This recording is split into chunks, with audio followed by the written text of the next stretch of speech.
Okay, alright, here we go. Alright, we have a couple notes that I want to take today. Then we have a little activity today, which me and Ms. Schmidt kind of co-collaborated on. And kind of like it. So you can thank her when you see her on for this one. So your first collab? Yeah, we've done a couple. But this is the one that kind of put some pieces together. I think you're gonna enjoy this one. It's very, very different than what you're used to, which kind of fits this chapter. This chapter is kind of unusual. It's not our typical, algebra solving with calculators kind of sections.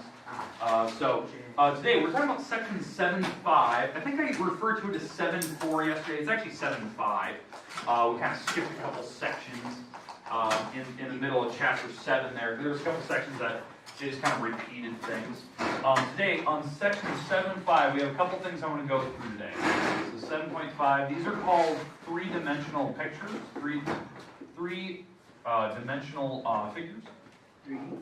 Yep. Three-dimensional figures, or 3D. I know the book refers to them as solid figures, so I kind of put that up there because they're solids. But that's what we're going to talk about. So first thing, we need to talk about our goals today. We're going to go through a couple items that I want to talk about. We have a couple terms that I want to define. So one of the vocab terms that we're going to discuss today, because we have a lot of vocabulary, we're going to talk about the actual types of prisms today. So I think we started this yesterday, the actual types of prisms. We're going to go through those categories, and I'll put that up here in a little bit. Then we're going to go through the different types of pyramids. There's different types, believe it or not. Some people don't know that. And then the last one, we're going to talk about the conics today. Yeah, there's the layered kind, and then there's the vertical kind. So, talk about them. And then the last part, we have a little activity today, which I think you're going to kind of like. Explain the rules as we get there. It's kind of fun. We'll kind of see how you do. And maybe you might win some candy. Oh. So, okay. Okay, we ready?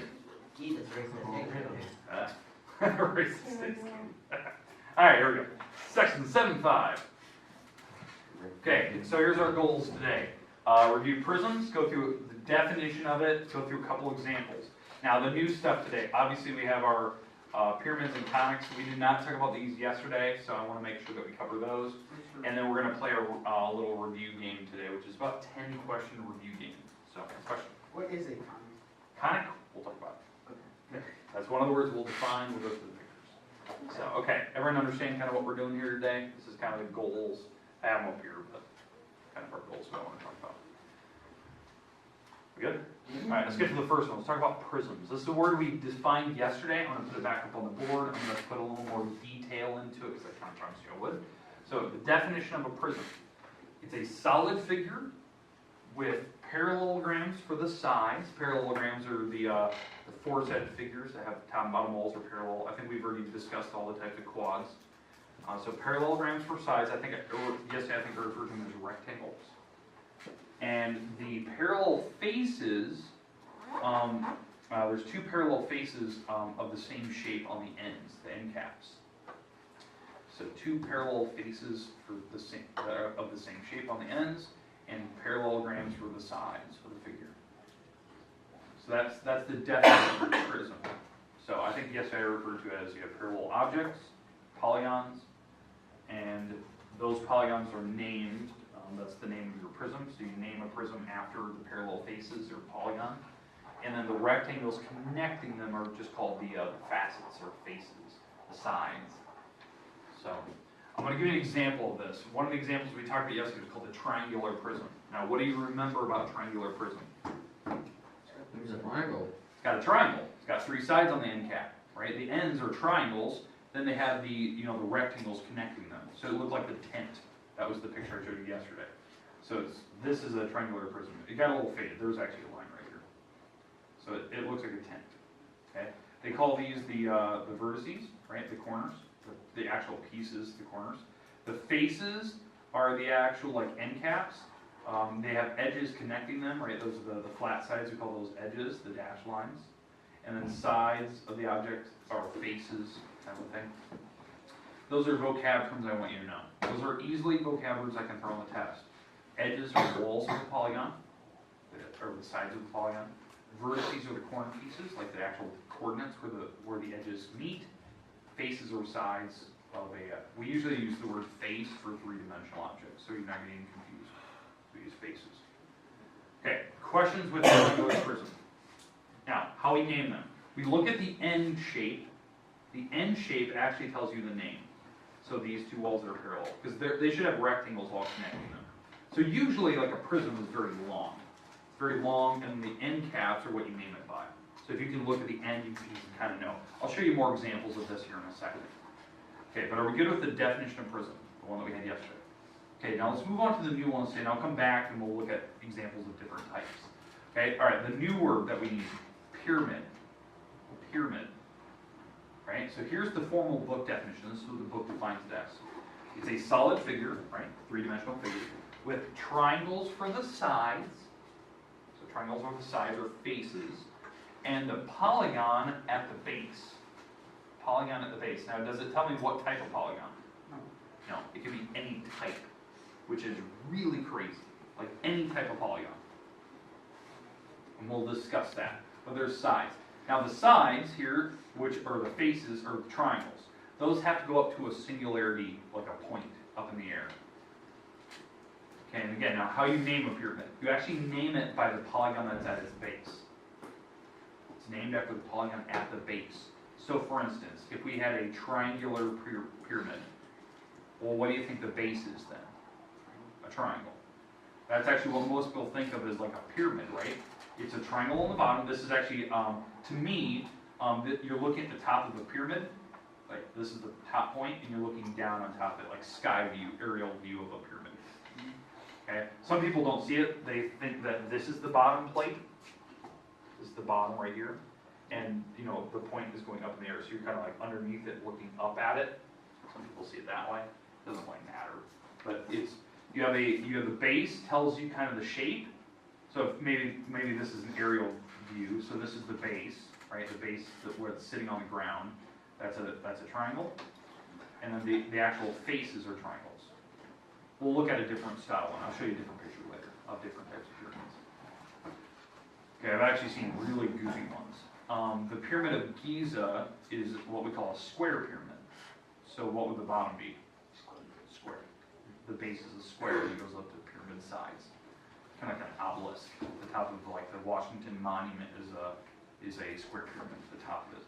You know, I believe the top is made of aluminum. A lot of people don't know that. Aluminum was worth more than gold back in the 1800s. So. Yeah, it's not And that it's also, aluminum. it's also for, if it gets struck by lightning, the aluminum will absorb the Yeah. heat of it. Yeah, and that was the crazy part. You know, it's used as a lightning rod, but aluminum was actually worth more than gold. That's something we just take for granted. Throw a pot can out the window. It was worth more than gold back in the 1800s. Actually sold a lot of aluminum, a bunch of gold. So, all right.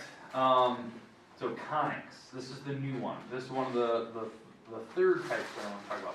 Three-dimensional objects. So it's a solid figure, but they have curved surfaces. Curves now. Now there's three types of conics. We're actually going to look at them right now. But it's any type of solid figure that has a curved surface. So one of the first types, like I was just talking about 2 seconds ago, would be the cylinder. Well, a cylinder kind of looks like a pop can. Here's a cylinder. Okay, it's got curves, right? In fact, the top and bottom are circles, and then it's got a curved wall around the outside. If you were to actually like cut the top of a can of pop off, cut the bottom off, those would be circles. And if you were to cut a line straight up the pop can, straight up like the side, perfectly straight line, and unroll the pop can, it would actually make a rectangle. So if you unroll the walls, it actually makes a perfect rectangle. The dimensions of it are kind of unique. It's something where a lot of people don't know it. The dimensions mimic, the pop can, they mimic the golden ratio. The golden ratio is a certain dimension for a rectangle that's pleasing to the eye. Movie posters have it. My posters in this room are all different sizes, but movie posters are a certain width and height. They're pleasing to the eye. A dollar bill has that same dimension. Your TV at home, you know, the 16 by 9 TV is kind of like a golden ratio. It's very close. It's pleasing. The desk surface that you're looking at, your notebook, it shares all the similarities of the Bolton ratio. A certain number for width, a certain number for height, and they scale it up and down so it's pleasing. That's the same for Kropotkin. You wouldn't believe this. It's one of those like, it's not a myth. It's like one of those conspiracy theories that Illuminati is throwing all these Bolton ratios everywhere and everything that we own. But it's just a lot of people know that. So that's a cylinder, right? Now the other shape, other than a cylinder, would be a cone. Well, you guys know ice cream cones, right? What's the top of the cone look like? Circle. The bottom is a point. So they call the bottom of the vertex, and the base is called a circle, right? It's a circular base. But it's curved, right? The edges are actually curves. Now, the formulas for finding like area and volume of these objects, like surface area, I should say, very unique. Well, those are things we save for like geometry and algebra 1. We don't go through that here. The one thing that we probably will discuss maybe later if we have time would be like area of rectangles and triangles, but when I'm talking about curves, that's safe for geometry and Greek algebra 2. All right, the last one. Well, we've talked about cylinders, we've talked about cones. What's the last type of curve that you can think of? Sphere? Sphere. Yeah, sphere, something circular. Like a basketball, baseball. Sphere. The book definition of a sphere is really cool. A sphere is the set of all points equal distant from the center. Set of all points equidistant from the center. How I like to think of it is imagine that the sun's at the center of our little solar system, right? And then all the space debris around it makes a perfect sphere. Those are all the debris, all like the asteroids and meteorites, right? What all those space objects, those would actually represent the sphere going around it. There's certain bands in the sphere itself that there's actual like objects that are rotating around the sun.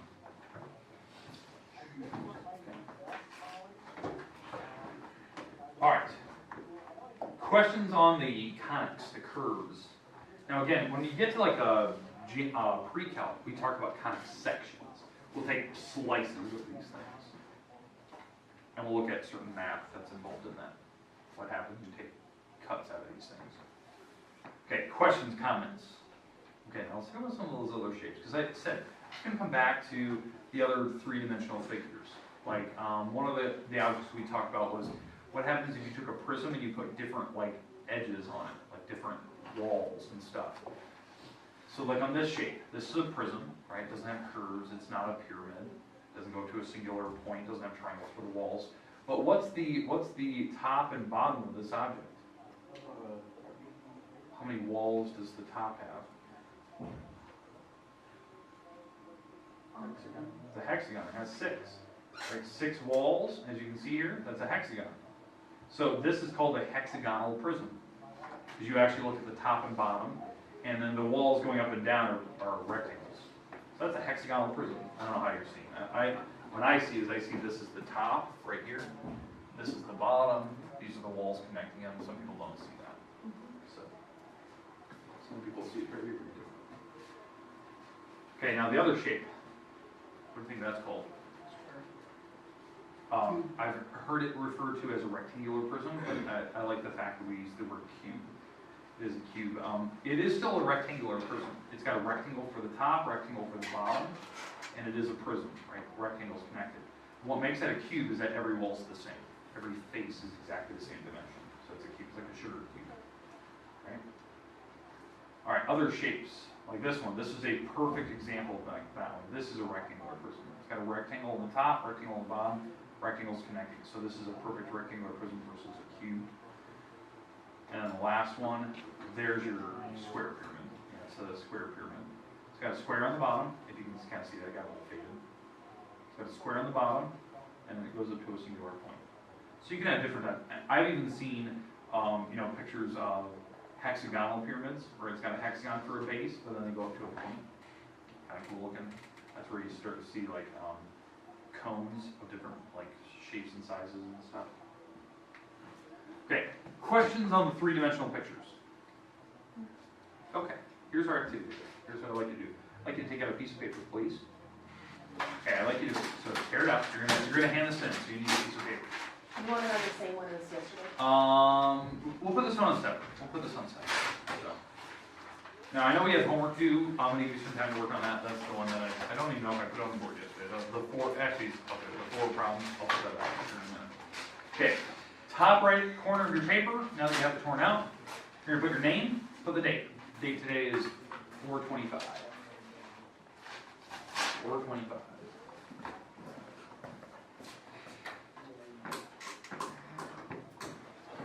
Okay, on your paper, going down, number it 1 through 10. 1 through 10. So 4/25 today, put your name on the top. You're gonna number 1 through 10. I don't care how you space them, don't care about that at all. Wait for further instructions. Alright, bring them out. Okay, here we go.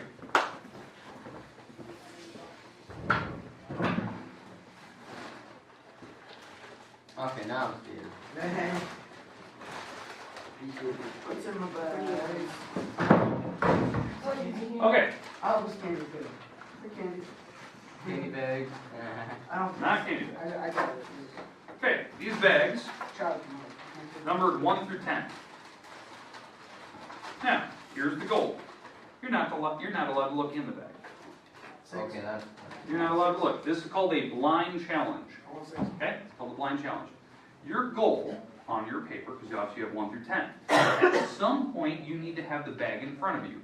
You can grab the bag, feel it. You can reach in, feel, but you cannot look in the bag or pull the object out. You have to tell me what 3-dimensional figure is in that bag. I guess right. If you guess it correctly, you get some candy. Oh, I thought the wait. Is there gonna be like a random one I have to count on to Mr. A is that one? No. These are all 3-dimensional objects. They're nothing living, nothing like that. They're objects you've definitely seen. So nothing weird, no slimy things in there. No, I'm not gonna pull something like that. No. If it was April Fool's, I might have been tempted. But no. Hey, all right. So, okay. So if the bag rips, do not look in it. Immediately give it back. I'll replace it. I have. Oh, you're gonna rip it? Do not rip the bag because I tore one earlier today by just putting the object in it, which I don't even know how that happened. Just putting the object in and rip the bag instantly. Okay, so start at a certain number. You need to make sure that you name the object with the number on the bag. So if you're holding bag 9, you got to make sure that you write down what you think is in bag 9, but don't look in it. Now, yes.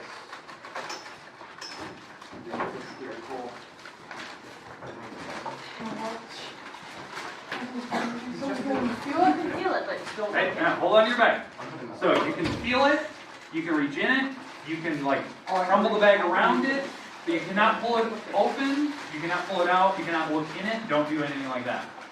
So don't say them out loud. Because the goal is you want to be the person with the best score. Because we have 10 of these. We're going to do 1, and then we're going to move on. We're going to try another. So right now you get to try 1. We're not going to reveal what they are. So I want to give everyone equal chance to get this done. Wait a minute. Alright, now, this is going to be the craziest part. Okay, you got your number on your bag. Have you written down the word you think it is? The term. Don't say them out loud, because remember, you don't want to have anyone else hear it. You need to go find the next number in the sequence. So if you're 5, you got to go find 6. If you're 6, you got to go find 7. If you're 9, you got to go find 10. That's it.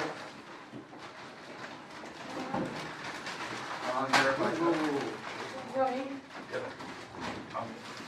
Remember, don't let anyone else see it. Don't take it out. Don't look in the bag. You're cheating if you do that. Don't do that. This one's easy, Cole. Don't say anything. No hints.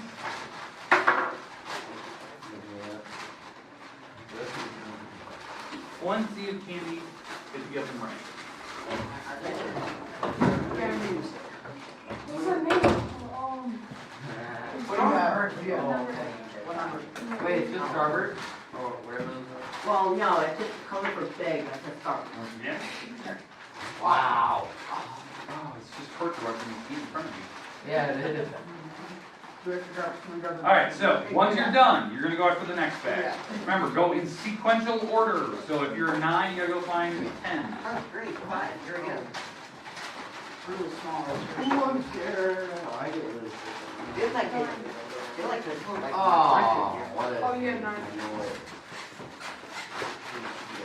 How can you both be on that? Alright. I know what this is, but I can't remember the name. Maybe write it down in your note. I don't know, did I? I don't know. I don't know. Yeah, I lost all my notes, Jason. Ricky did. This is the thing that you're